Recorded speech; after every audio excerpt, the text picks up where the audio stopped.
Oh my gosh, we're live. We're live. We're live. What's going on, guys? Freaking welcome back to the live streams. We haven't been doing much gutter fighting secrets lately, but you know what we're doing right now? Some gutter fighting secrets live streaming. Oh my gosh, my voice a little a little hoarse, I guess you could say. Of course. Hoarse, of course. That's because I was out at the club last night, fucking yelling and talking to people. But hey, here I am today, and we're gonna have a great freaking live stream, like amazing, unbelievable. It's gonna be great.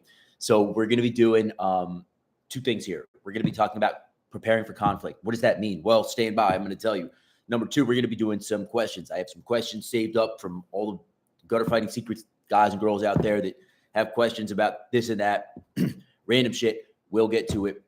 We're gonna do it big. Before I get into it, I'm going to play like probably one song, maybe two, just to like give guys and girls some time to trickle in here. And then we're going to get right into it. And you better believe one thing, this is going to be fucking cool. Like, trust me. All right, so stand by, guys and girls. We are going live here. Before we do, we're going to play some uplifting music, because if I play like regular songs, I get in trouble with YouTube. But give me, I don't know, 5 minutes and I'll be right back. And I'll see you guys in 5 mics, all right? Stand by for incoming traffic. Cover this shit to secure my privacy here while I make you wait.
Oh my gosh, we're here.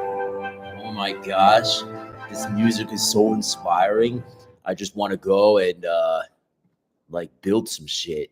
Like build some, I don't know, build some, I don't know, build something, make my life better. You know, I feel like this hoodie makes me like look a little, it's a nice hoodie though. See, we got these on gutterfightingsecrets.com. You can get them. I know it's coming into summer season here very shortly, depending on where you live. Here, it's already fucking summer, basically. But I know in a lot of places it's not yet, but it's coming soon. But I tell you what, maybe you wait a couple of months, and maybe these nice ass hoodies will come down in price just a few dollars. But hey, whether you do or don't, I make such a thin margin off them. It doesn't really matter to me, to be honest. But they are cool. So today we're here to talk about couple of things. Number one, we're here to talk about conflict, okay? And preparing for conflict. Preparing for conflict is a very important topic, especially right now. It made me want to go hug a cougar. The big cat, not the divorcee. Yeah, I feel you on that, man. And inadvertently get mauled in the majestic mountains.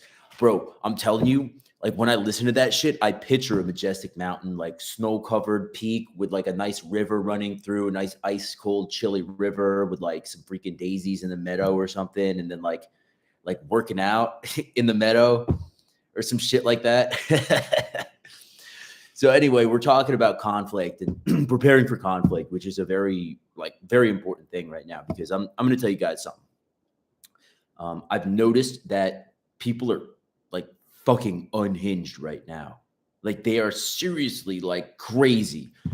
And you might ask like the question at some point, well, why is this, Will? Like, why have people gone so fucking nutty right now? Like, it seems like right now, specifically over the past couple of weeks to couple of months, people are even more unhinged than they even were during the fucking pandemic. I have theories on that. I think number one, all the solar flares, CMEs, and solar storms and shit like that. I think the energy and the radiation from the sun directly affects human behavior. And I think that's one reason that you're seeing people get so crazy. The other reason I think you're seeing people get so crazy is the economy. I think that, you know, all of the banking shit made people very nervous and very edgy. I think that just the recessionary environment that we're in right now is making people really like, you know, when people are tight on money, people get fucking upset. And people get, you know, they get more confrontational. And I've certainly had a number of instances over the past couple of weeks where people were directly very confrontational with me. And I don't usually have that problem. Usually people look at me and they think, well, I could be confrontational with maybe somebody else, right? And I'm not the biggest guy in the world. I'm not like the toughest guy in the world, but I'm also just like, you don't look at me and say, I'd like to victimize him. So I found that interesting. And then a lot of my friends around here have said the same thing, is that people have been very fucking confrontational lately and very crazy. So that's why we're going to be talking about preparing for conflict. Not only that, okay, but I also firmly believe that things are going to get fucking worse. Now, I'm not saying economically, I'm not saying like World War III, although those are two both, of those are very distinct possibilities. But I just think, in general, the world is going to become a more dangerous fucking place. And over the next coming few years, I think that we're going to see more and more chaos, more and more conflict. So how do we prepare for that? That's what we're going to be talking about. And how do we go from the mindset of your average guy or girl, or even a trained guy or girl, to somebody who's been through a lot of conflict? How do we become that person that says, I've seen conflict over and over and over again, and this fucking big dude yelling in my face is not even going to raise my adrenaline levels. I went through that the other night where I was in a confrontation with a very street hardened dude. And it was very apparent that the dude had all of the knowledge and capabilities to do great bodily harm. And during and after that conflict, I realized my stress levels, my adrenaline levels didn't even fucking shoot up once. I was calm as a fucking daisy the whole time. So I want to get you guys on that level where no matter what's going on in front of you, whether it's a road rage incident, whether it's some type of gas station fight, whether it's whether it's a firefight, right? Whether it's whatever, you insert stressful fucking situation, right? I want to get you guys to the point where you can be kind of inoculated from that stress and it's not going to affect you as much, because if that stress isn't elevating your cortisol levels and raising your adrenaline levels during the situation, you're going to be 10,000 million times more effective in whatever situation it is. And believe me, as protectors, we need to be effective in dealing with this confrontation, especially if we have other innocents around us that are relying on us for their protection in any capacity. So that's what we're going to talk about. Now, at the end here, we're going to go into some questions. I always get emails, I get DMs, I get this and that on all of the various Gutter Fighting Secrets platforms. People have questions and this and that for me. So we'll answer as many of those as we can at the end of the live stream. But for now, let this live stream on preparing for conflict commence. So I didn't get a chance to write down a whole shitload of notes, but I did write down some. Now, the three things that I want to talk about up front and up first are three skill sets that I think are really important to developing your conflict management skills. And I'm just going to say it like that, although that's not exactly what I mean. But I think that building skills are the first phase in building your ability to deal with conflict excellently. Building skills are really going to help you. Now, most of us on this channel have some skill set already when it comes to violence. Most of us on this channel have some skill set already when it comes to dealing with conflict. Let me just, let me update the guys on YouTube or on Instagram so they know we're live. All right. So most of us have some type of ability and capability to deal with conflict, but enhancing your skill set in dealing with conflict is going to enable you to stay calm. And that's going to build confidence is number two. If you build your confidence, that will build your character. All right. So the three things that I think are very important here are building skills, which will lead to building confidence, which will lead to building character. If you have all three of these things, you're going to be a very effective person when it comes to dealing with any type of conflict. And again, this conflict could be shit hit the fan. This conflict could be economic collapse. This conflict could be road rage. This conflict could be an active shooter situation and you're an armed civilian or armed first responder having to deal with this. This character building is essential, and we can only build our character if we build our confidence. We can only build our confidence if we build our skill set. Now, there's two different types of ways to build your skill set that I think are very highly effective. Number one is experience. Experience is the best teacher of them all. We all know this. But if we're not going to go out there and get into bar fights and get into firefights and get into road rage incidents and all of these different types of things that could potentially happen, Lord forbid, the second way to do that is through training, right? We all know this. We have to build our skill sets, and we can do this by stress inoculation training. We can do this by role playing, and I'm not talking about in the bedroom, although that's fun too. But I think that we should do it through actual, training and simulations where, road rage simulation, active shooter simulation, CQB type shit, like stress inoculation, where you've got role players actually screaming in your face and this and that, right? And the funny thing about the human mind is once you've been there and done it, even in a simulation, as long as that simulation was like good enough, you're there, and your brain, once it has processed and seen something once or twice, the next time it happens, it is a lot less stressful. So that's like the analogy I told you about, where I was dealing with a very serious conflict with a very serious individual, and I've been there so much, just both in training and outside of training, where it was like, whatever, dude, like, get out of my face. And that's honestly, that mentality of whatever, dude, get out of my face was the reason that I got out of that conflict without having to spill blood. And it was that serious, where I'm not going to go into it, but it was that serious where, if it hadn't been defused or de-escalated in some respect, I would have had to spill blood. And that's the last thing I ever fucking want. Like, yeah, do we train for that? Absolutely. Do we ever want to experience that or have to like deal with that legally or otherwise? No. A warrior never wants to actually have to go to war. That's the fucking plain simple truth. If he does, like when you're young, yeah, you want to go to war, you want to do it, right? But the more experience you get, the less you actually want to do it. And that's the real true mark of a warrior, in my opinion, somebody who's more seasoned and experienced in this type of thing. If you're looking to go to war, in any respect, chances are you haven't really been to war, right? So building confidence through building your skill set will lead to building character. And once you have all three of these kind of done, once you have that character, the likelihood of you actually getting into a conflict is way less, because people will be able to read that, especially criminals, especially people who are more experienced in violence. When they run into another man or woman experienced and skilled in violence, they can tell. It's through your demeanor. It's, through eye contact. It's an energy that you can read. And, usually people want to have a fight with a less experienced force, with a less capable force. It's just like, all that small unit tactic shit that we talk about. Like your unit, your force wants to be able to overcome and dominate another force. You don't usually want to go to war with an army that's bigger than yours or more capable, right?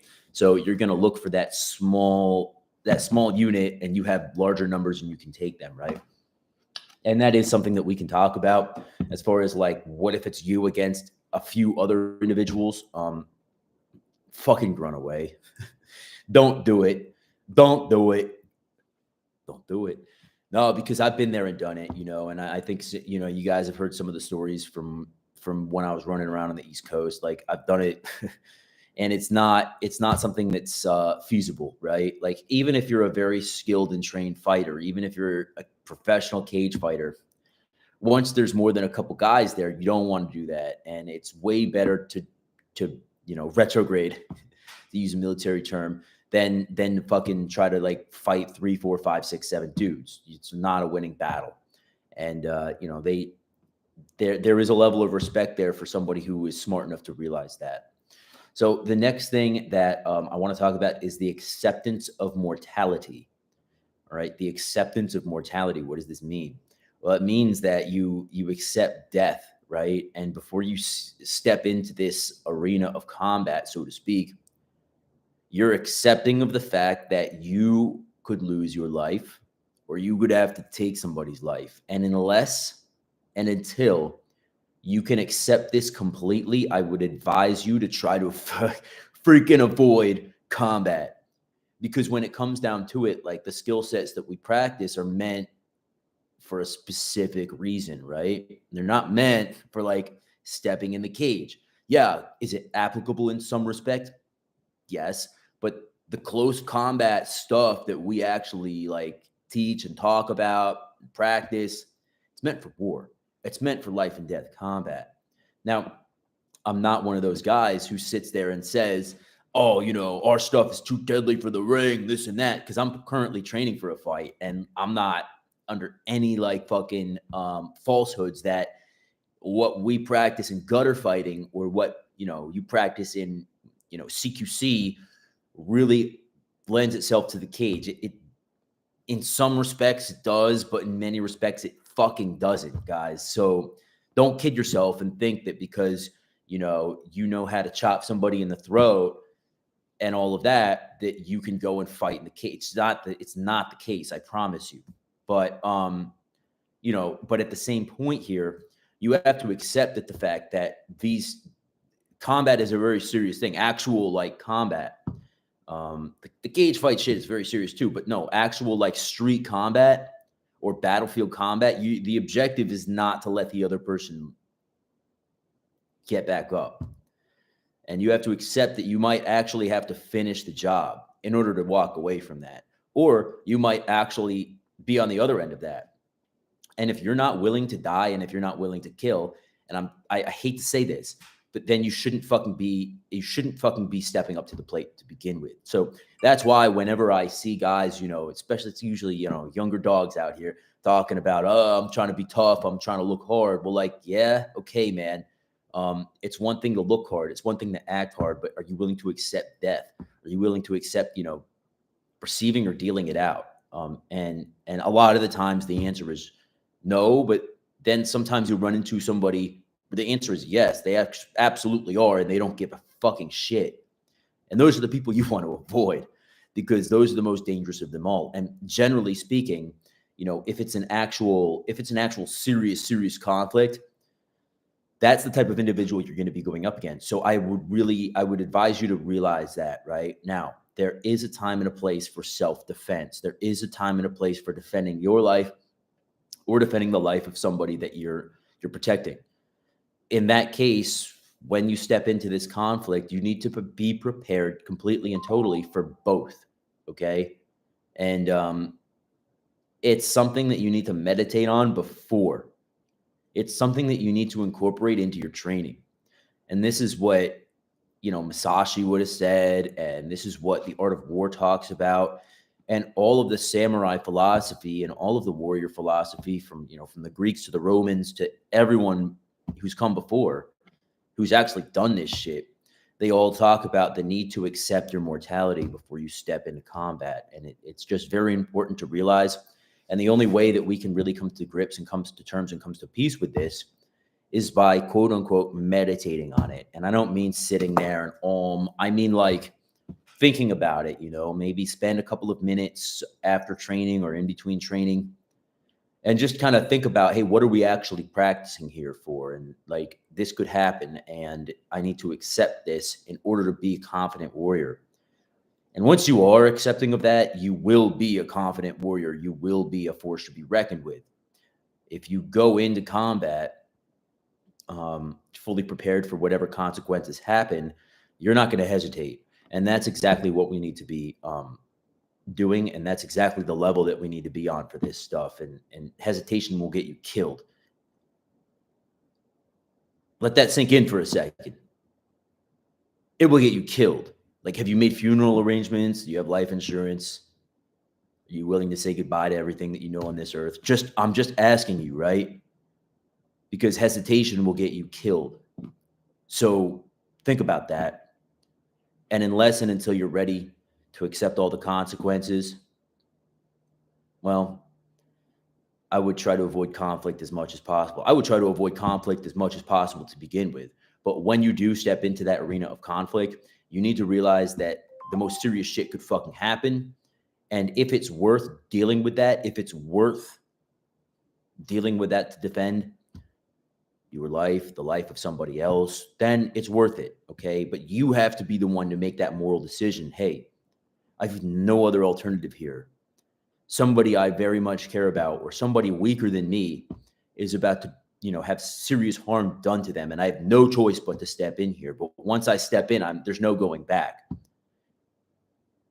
I was looking at the the videos of the last, massacre that happened, right? Where the trans terrorist killed Christians. And I was looking at the police response from that. And the guys are fucking heroes. And I don't usually say that about, usually it's a lot of critiquing that can be done on the responders, right? On the law enforcement guys that respond. I don't really have any critiques. Just from the video I saw, the guys did a great job, but they went in there and, I was putting myself in the place of them in their shoes kind of, right? And like, that's a fucking scary thing when you go in and you're having to wait in a gunfire. And, I know how that feels, just from doing sim training and shit like that, right? I've never had to do that. Thank God. Hopefully I never will. But, I know from sim training and all that other type of shit that I've done, it's an adrenaline hair raising experience. But they did, and they performed very well. But you have to put yourself in the place of that, right? And that's kind of a good way of thinking about it is, man, like, it's got to be a scary fucking thing to go in there knowing every corner you clear, there could be fucking someone, and boom, you get a bullet into the head and that's it. You're done. But they performed very well. And, a lot of the times when you know that you have something that you are protecting, that you are doing something noble and right and good and just, it gives you the courage. It gives you the ability to face that and go forth and perform your duties and your job well. So that leads into stress inoculation. And we talked a little bit about this, but stress inoculation is like one of the most important things here. When you do sim training, like the fucking sim rounds hurt, right? When you do live sparring, and I'm talking about like actual sparring, whether that's striking or grappling, or hopefully both, it's a stressful experience. I'm sparring a lot right now. Again, I'm trying to get a couple of fights here, and I'm getting hit a lot, but that takes a lot of balls to go and say, all right, I'm going to fight somebody who I know is like more experienced and frankly a better striker or a better grappler than me. But I'm just going to wait in here and fucking do it. And that takes a lot of adrenaline and a lot of stress. And it makes you, by the time it's all said and done, it makes you a way more capable individual. And it leads to being able to face this conflict with saying, yes, I know what can happen, but I know what I can do as well. And I know that I can take these punches. I know that I can actually, get choked out and all of this. And my cardio is good, all of that, right? You know where I'm going with this. Stress inoculation is just so fucking important. If you're only sitting there in Krav Maga bullshit class and hitting the pads, you're never actually getting what it's like to be hit back. If you're just sitting there and shooting at a flat range, you're never actually getting the feeling of what it's like to be shot at back. So doing these types of things where you're inoculating yourself in some degree to that stress really helps. Just like the cops that we was talking about, wading into the terrorist strike on the Christians, you can tell a lot of them they've trained, right? They've done some CQB training. Well, thank God they had. And they've probably done some good Sims training and shit like that, because there wasn't a lot of hesitation. It was from room to room to room to room. Let's push forward, move up, move up, move up. And there was good communication between them all. And that was only done through stress inoculation and through training. And you can tell when people have gone through the proper and the right type of training to respond to an incident and when they have not, because there's hesitation there. And remember, hesitation will get you killed.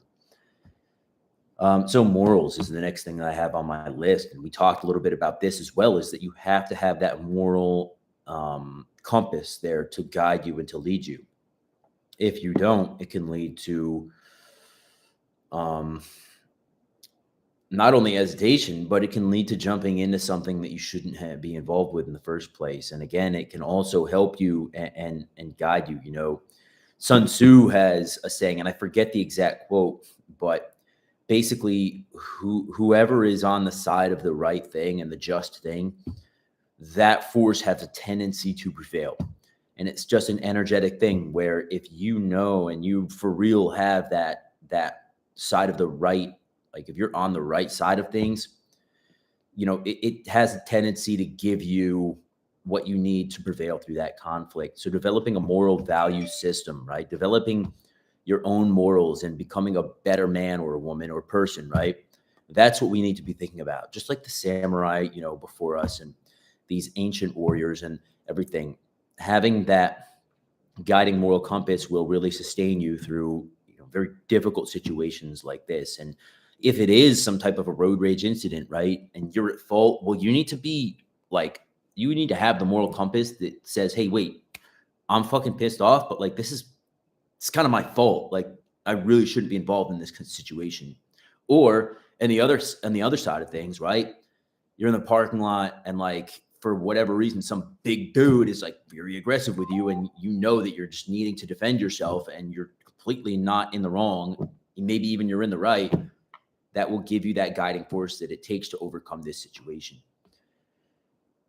Stand fast and don't waver. And that is what we're talking about with hesitation. Hesitation will get you killed. Stand fast, and even this is leading into the conflict, pre-fight rituals, right? If you stand fast and you do not waver, you do not back down, you do not back away, literally, physically, don't back up, right? If you have that steadfast attitude, well, guys can tell that, hey, this guy's confident, he knows what he's doing, he's probably been there and done it a few times.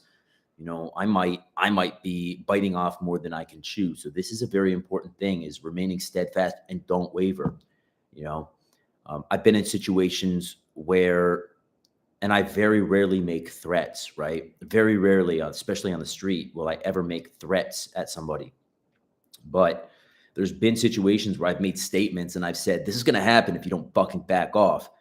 And the person will try to test that, right? They'll say, oh, you really going to do that? You really want to do that? And I generally just don't reply.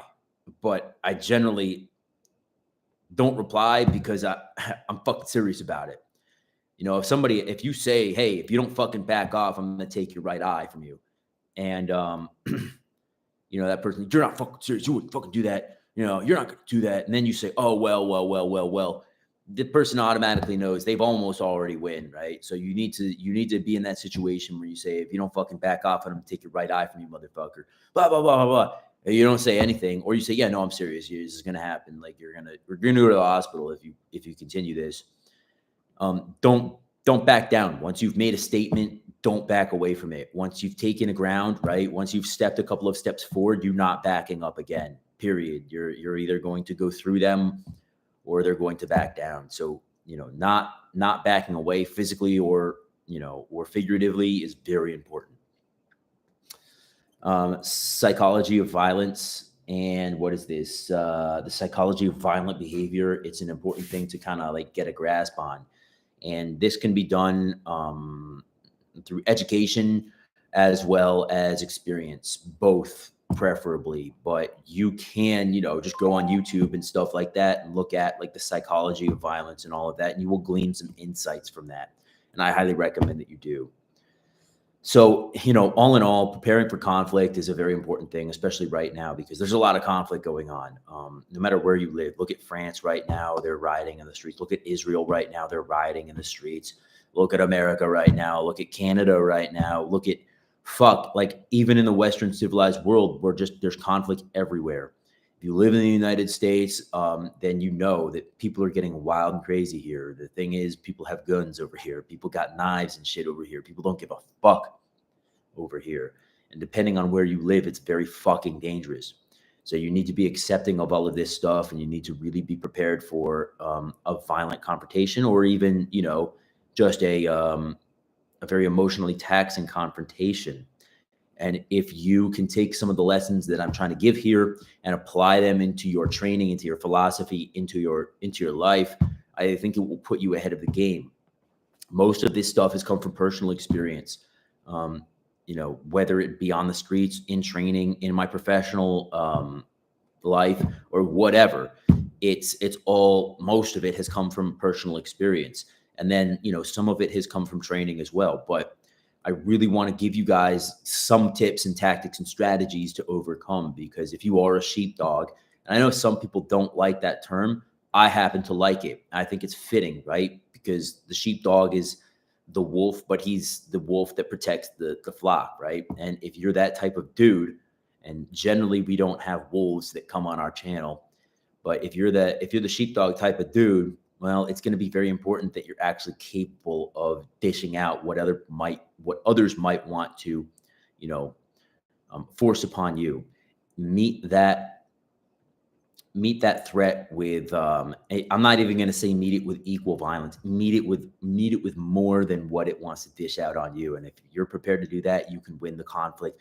Or I won't even say win because it's not a win situation. There's no winning something like that. You walk away fucked up some way, right? Like it will cost you. But are you willing to pay that price? Is what you're fighting for valuable enough to pay a price to protect it? And with that, I'm going to end the educational discussion here about conflict preparation. I hope that some of you guys have got something good out of it. If you have any questions, hey, feel free to plop them in the comments below. And if you have any questions about this stuff that you want to ask me personally, you can DM me on Instagram at gutterfighting_secrets, or you can send us an email at gutterfighting_secrets@gmail.com. So with that being said, guys, you are your first and last line of defense. Let's get into the questions here. Again, I've gotten a lot of questions over the past couple of months. It's been a while since we did a Q&A live stream, so we'll jump into that. Let's go ahead and take a look here at what we got. Hi, Will. How's the fight training going? I want to do a fight someday too. 2-stripe white belt. Any advice, George B? Yeah, George. It's going great. Thanks for asking. My legs are on fire right now. I was practicing my wrestling shots all day yesterday, and then I did 2 hours of striking practice. It's been brutal, and I'm not in any way ready to step into that cage yet, but I will be. And before I do that, I'm going to fight in a striking match, Muay Thai striking match. So it's going good. Thank you for asking. My advice to you is, if you want to do it, man, do it. I don't know how old you are.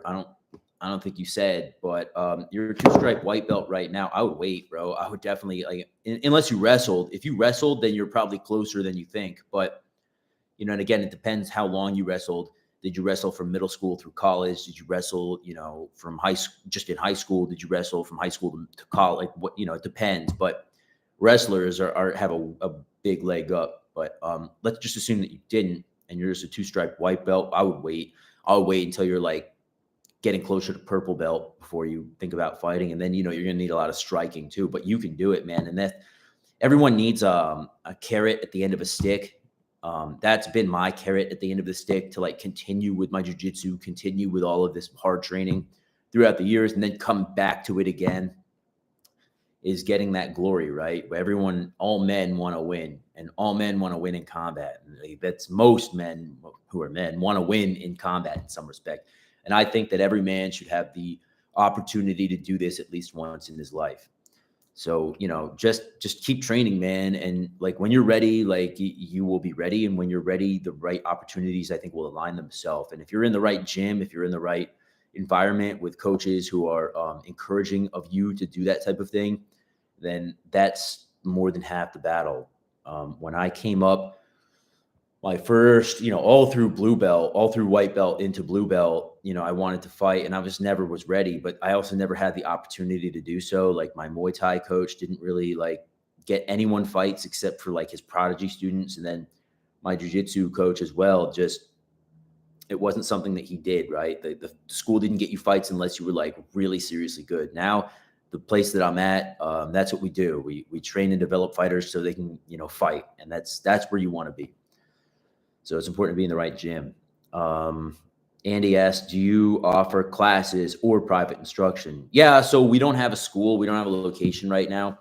If you're out west, if you're on the West Coast somewhere, you can email me at gutterfighting_secrets@gmail.com. And depending on what your location is, we can absolutely put private training together for you. I'm not going to travel to you unless I happen to be in the area already, or if you want to pay me a lot of money, I can also do that. We do offer, both firearms training and hand-to-hand combat training. It's highly effective. I have probably 6 students that I personally train right now. And they're developing into fucking skilled fighters. And I'm not talking about MMA. I'm talking about the ability to protect yourself in a hand-to-hand combat situation, the ability to overcome, close with, and destroy the enemy. These guys have gone from 0 to 50 very fast, and I anticipate taking them from 0 to 100. So I don't want to brag, but we are very good at what we do at Gutter Fighting Secrets. If you are on the West Coast, hit me up, man. We can try to make something work. And like I said, depending on where you are, if you are in the same state as me or close to it, we can probably make that work. So, advice for prepping on a budget says TST stat man. Yeah, sure. Good question. So prepping on a budget, man, I would concentrate on like the most important shit first, right? So like what we've already been through a situation here where prepping would have paid us dividends, right? The pandemic. So what are what's shit that you needed then that like you didn't have or like you wanted more of or whatever? Think about that. And then just think about like buying some of it every time you go shopping, right? Is that laundry detergent? I don't know. Is that more fucking various this and that? Is that, more food or whatever? And then just think about like if you were fucked, like if you were kind of cut off, the supply chain really failed, or like we went to war or something, right? Like what is shit that you need? Every time you go shopping, buy a little more of it. Go to Costco if you can. Like I live in an apartment, so it's not really feasible for me to go to Costco. I don't really have a lot of storage space, but if you live in a house, Costco membership might be good. Buy more stuff that you would want every time you get it, and then just rotate it, cycle it through. Try not to buy MREs, right? Try not to buy canned beans and shit if you don't like canned beans. Like buy what you like. Create kind of a menu plan in your head for food and water, at least, and drinks, where you could say, all right, I could see myself eating this for a month or two. And don't go crazy. Like if you got the budget, you can go crazy and like get a year's worth of food. But again, mountain house and shit like that, it's like, it's okay for a little while, but you're going to get sick of it. So, like I would say, hey, get canned food, rotate through it, get, gallons of water and some Gatorade mix or whatever you like, and rotate through that shit. And, I would plan for a month or two. Probably 2 months would be a safe bet, right? Like you'd have a lot of supplies for 2 months if you want to do it that way. And build it up slowly from there. And that's prepping on a budget for you in a nutshell. Do you think Russia will invade any other country in the next 5 years? No, I don't personally. I mean, DJ could answer that better, but I don't foresee them have the capability. China, yeah, maybe Taiwan. And that was on the news the other day that, our intelligence thinks that they're getting closer to doing that. I could definitely see them doing that, but I'm not a geopolitical strategist either, but I'm not concerned about Russia as much as I am China and Iran. Dating advice for a 32-year-old guy. It seems like women have gotten more difficult to date. Anonymous. Women have absolutely gotten more difficult to date, bro. You're not wrong about that at all. In fact, a lot of my guy friends who are single are saying the same thing, is that women are like impossible to date right now, depending on, again, where you live. But do I have some advice for you about that? Sure. Improve yourself. Work on improving yourself. Okay. Don't worry about these bitches, man, because they are impossible right now. A lot of them, like their expectations are just unrealistic. And a lot of them are not good people, to be honest with you. Like these women are fucking players. They're not good people. They have very little morals. And I would recognize that. So work on improving yourself. And, our seduction stuff is not being sold anymore. We stopped. So I would say go to our site, but like, we don't even have a website anymore. I stopped that, and it wasn't paying me enough money to fucking put my effort into it. And another thing that I noticed is that guys were lazy and they didn't want to train, right? So like you have to train, just like we just talked all about the psychology of dealing with violence and shit and conflict. Look, I mean, some of us were born with a natural charming personality like myself. Other people weren't, right? Other people like have a lot going against them, whether you're fucking fat, whether you're fucking like don't have a personality or whatever. You can develop it. You can develop a good physique. You can develop a great personality, a charming personality. You can develop the ability to talk to women and like get what you want. Very few guys are actually willing to do that. And it's a sad fact, but it's a fact. A lot of guys are willing to accept their fate like bitches. Chances are you ask that question, you're not one of those guys. So I would be careful about looking up all of this like pickup artist shit on YouTube, and because there's a lot of bad information out there that will like lead you down a path where like you think that you can become some kind of James Bond, and you can, but like more realistically, like you just like you want two different outcomes from that. You want to be able to bang bitches and like feel good about it and get a lot of women, or you want one girlfriend. Either way, it's feasible. But you got to put a lot of work into it. But just realize that the value of these women right now, it's very, they have very little to offer us men. And I'm not saying to become, I don't know what the term is, but like to become one of those fucking idiots who like doesn't date women. Like, no, you should definitely date. But don't, I mean, if you want a girlfriend, don't settle for less, man. Just work on perfecting yourself and the rest will fall into place. That's my advice. And also realize your value. If you are working on perfecting yourself, you are of higher class and of higher value than most. Hey, dude, I'm going abroad this year before college. What do you recommend for safety tips? I will be in Europe and Asia. Do you think I should bring some weapons with me? No, I have a stun gun and knives. Can I bring these with me? Don't bring those with you, man. Don't. In a lot of countries, knives aren't even acceptable to carry with you, and it'll get you in trouble. Stun guns are certainly not acceptable. Whoa. Ow. So don't bring that with you. But yeah, no, what you should develop is, and I always say this to guys, and it gets tiring, I think, but develop your hand-to-hand combat training and develop your ability to deal with the psychology of conflict. Develop your mouthpiece. Your mouthpiece is usually your best weapon, and learn to recognize potential threats before they occur and avoid them. Now, with that being said, I don't remember if you gave me your name or not. I actually won't use it anyway, because if you're going abroad, it's probably better to maintain some anonymity here. But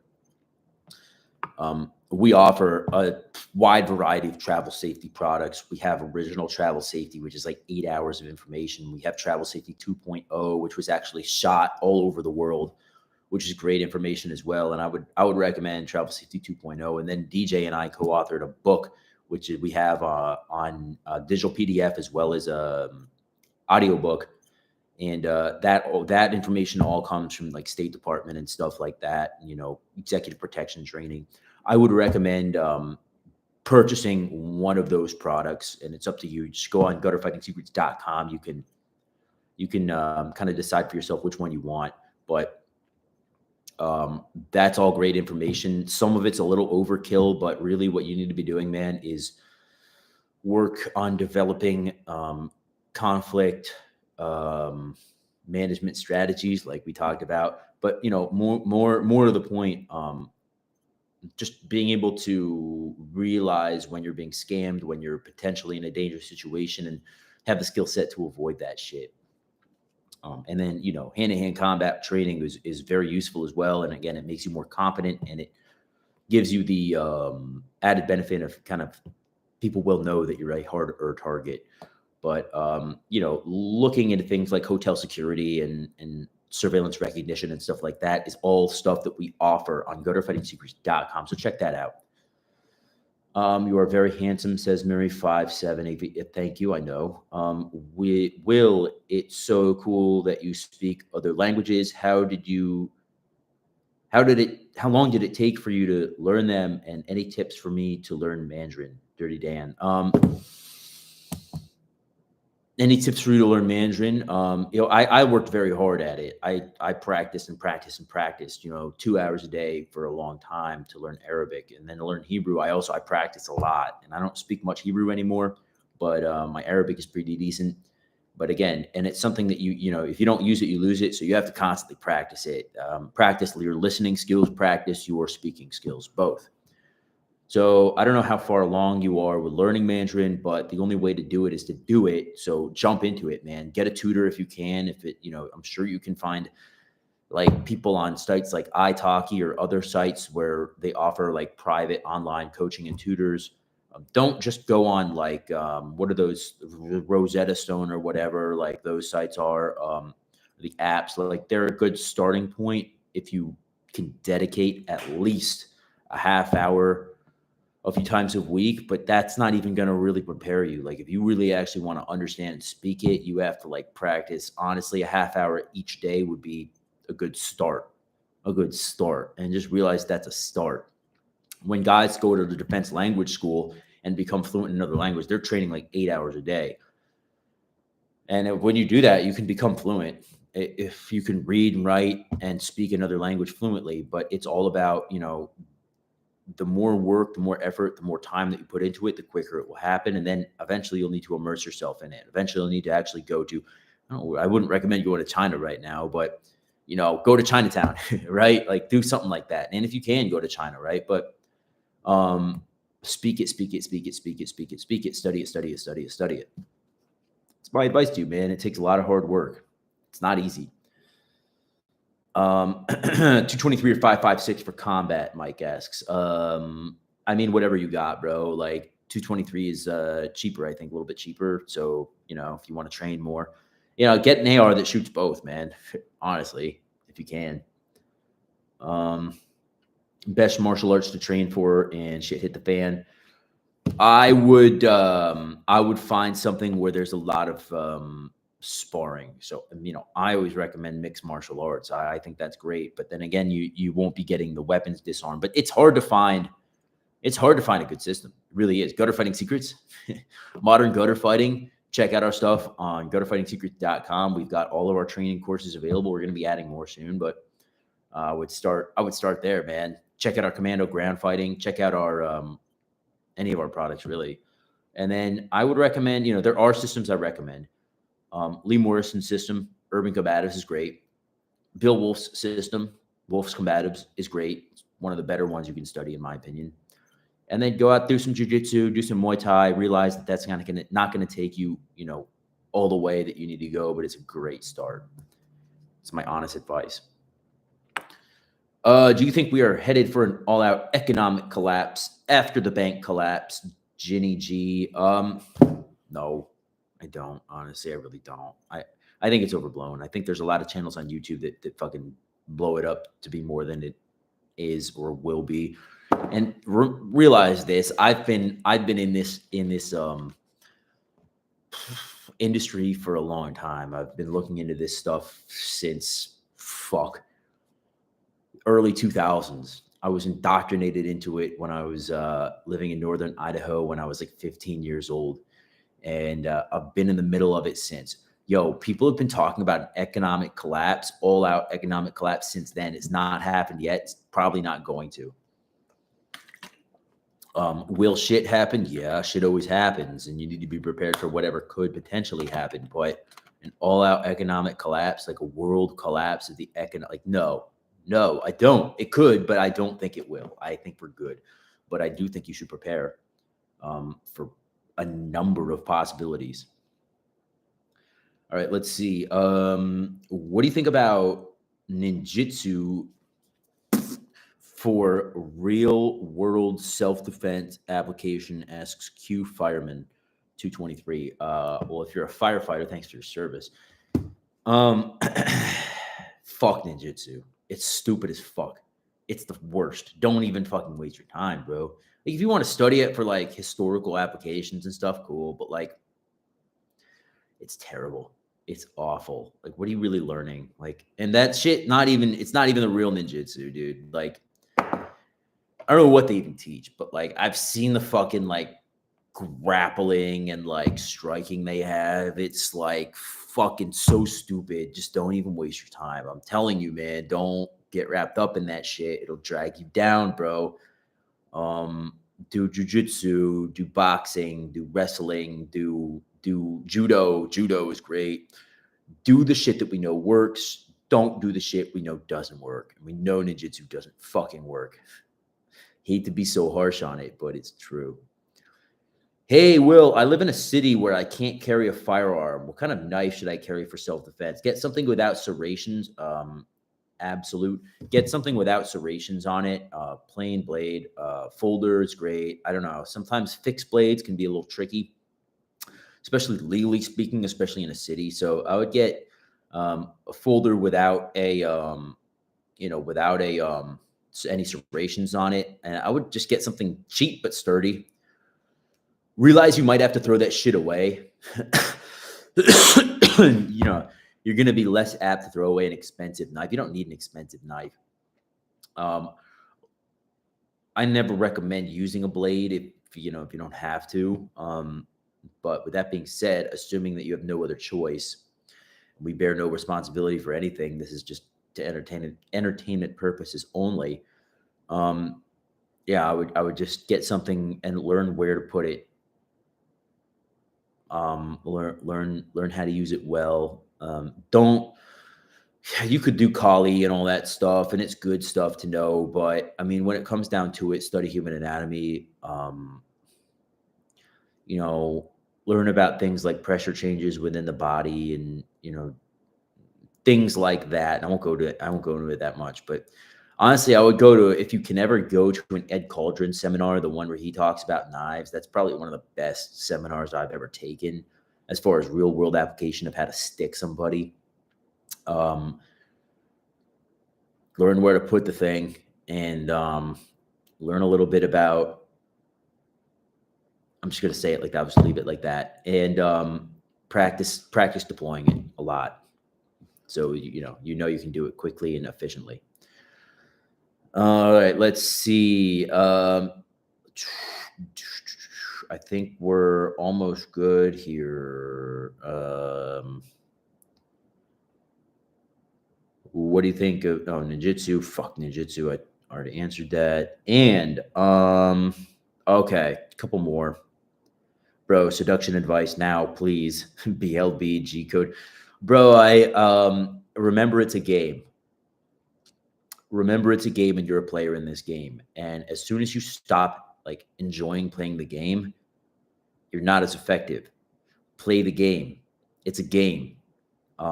It's a cutthroat game, but it's a game. Enjoy it. Give us some of that spy training tips. That's why I followed you in the first place a few years ago. Fire page, bro, says robot squirrel guy, something. Yeah, so okay. Spy training tips. I don't know, man. All right. Okay. All right. I got you, man. Being good with people is the biggest thing that I would recommend when it comes to all of that cool covert stuff, is being good with people so that you can develop contacts and assets. I would definitely do that. I would definitely up your game, and I would definitely get very good at communication and social interactions and things like that, so that you can build a community of people that will be of value and assist you in whatever. Social skills is the number one fucking thing that I can think of that will help in any of that type of stuff. There you go. I'm not going to bullshit you. Just develop really good social skills and make a lot of friends. All right, guys. So that was it. I appreciate everyone stopping by. I know we've had kind of a light turnout today. It's in the middle of the fucking afternoon. I totally get it. Hopefully some of you guys and girls will watch afterwards, and I'll plug this on our respective social media platforms. If you have any questions, feel free to email us at gutterfightingsecrets@gmail.com or plop your questions below here. Check out our website, gutterfightingsecrets.com. It's a really valuable asset for you to have, really valuable source of information for you to have. All of our products on their top tier, and we maintain a very strict product placement moral structure. So I hope that I know for a fact that you guys have gotten value out of this. And if you would like to thank us at all, you can do so by giving us a thumbs up. You can put a comment below. You can give us money by buying some of our products. That's always accepted and always appreciated, never demanded. DJ, thanks for stopping in, bro. We're going to be doing a geopolitical update coming up here with DJ at some point. We've fallen off doing that a little bit because I've been so busy, but we're going to get back at it. So until next time, please remember that you are your first and last line of defense, and I will see you on the next podcast or stream. Cheers, mother flowers.